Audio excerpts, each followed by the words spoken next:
بسم اللہ الرحمن الرحیم۔ لائف لائٹ میں خوش آمدید۔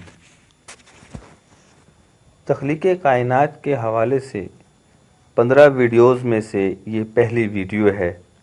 اس میں ہم آپ کو کائنات کے آغاز کے بارے میں بتائیں گے۔ آج سے 15 ارب سال پہلے تاریخ کا سب سے بھیانک دھماکہ ہوا، جس کے نتیجے میں کھربوں ایٹمی ذرات اور گیسیں لامحدود تیزی سے پھیلتی چلی گئیں۔ دھماکے کا مرکز ایک نہایت چھوٹا نقطہ تھا جس کے اندر لامتناہی قوت موجود تھی۔ دھماکے کے ایک سیکنڈ کے کھربویں حصے میں کائنات کا وجود فٹ بال کے برابر ہو چکا تھا۔ صرف 3 منٹ بعد کائنات 10 کھرب کلومیٹر وسیع ہو چکی تھی۔ اس وقت آسمان تھا اور نہ ہی زمین کا کوئی وجود باقی تھا، بس ایک دھواں تھا جو ہر طرف پھیلتا چلا جا رہا تھا۔ اس دھوئیں کے اندر 2 عظیم طاقتیں گریویٹی فورس اور ڈارک انرجی موجود تھیں۔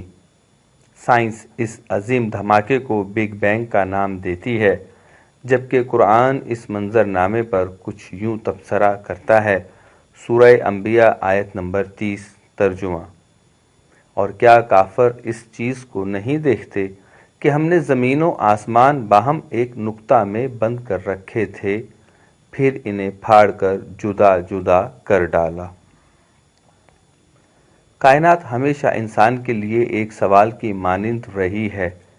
20ویں صدی کے آغاز میں معروف سائنسدانوں نے اس کی تخلیق پر تھیوریز پیش کرنا شروع کیں، جس میں ایک کا نام بگ بینگ بھی تھا۔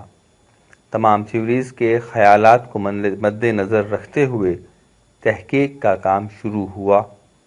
تحقیق کے دوران خلا میں موجود ایٹمی ذرات اور گیسز کا گہرا جائزہ لیا گیا۔ اس دوران کائنات کی بناوٹ، ساخت اور مخصوص تسلسل کو بھی مد نظر رکھا گیا۔ آخر تمام جائزہ کے بعد بگ بینگ کی تھیوری کو درست قرار دے دیا گیا۔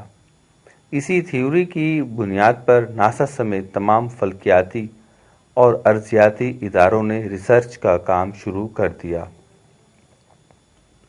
بگ بینگ تھیوری کائنات کی تخلیق کو مزید کچھ یوں بیان کرتی ہے۔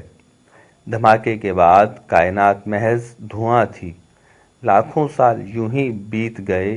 اچانک دھواں ذرات میں تبدیل ہونا شروع ہوا۔ ذرات پتھر اور چٹانوں کی شکل دھارنے لگے۔ چٹانیں قوی ہیکل وجود بننے لگیں۔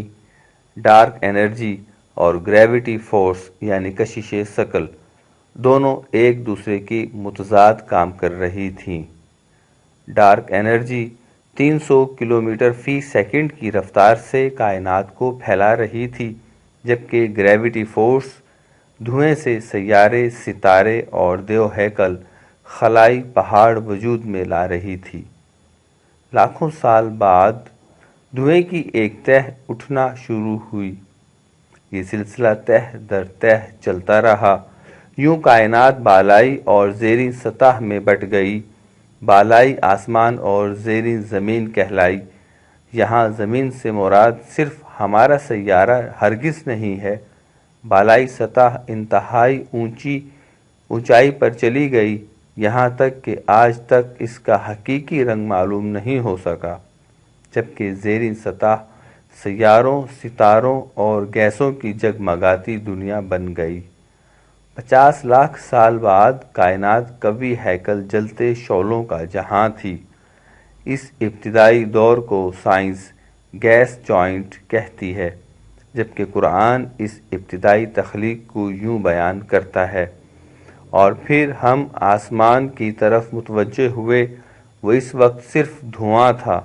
تب ہم نے آسمان و زمین کو حکم دیا کہ تم وجود میں آ جاؤ، خوشی سے چاہے زبردستی، تو انہوں نے کہا ہم بخوشی حکم بجا لاتے ہیں۔ سورہ حامیم السجدہ آیت نمبر 11۔ ہم امید کرتے ہیں کہ آپ کو یہ پہلی ویڈیو پسند آئے گی۔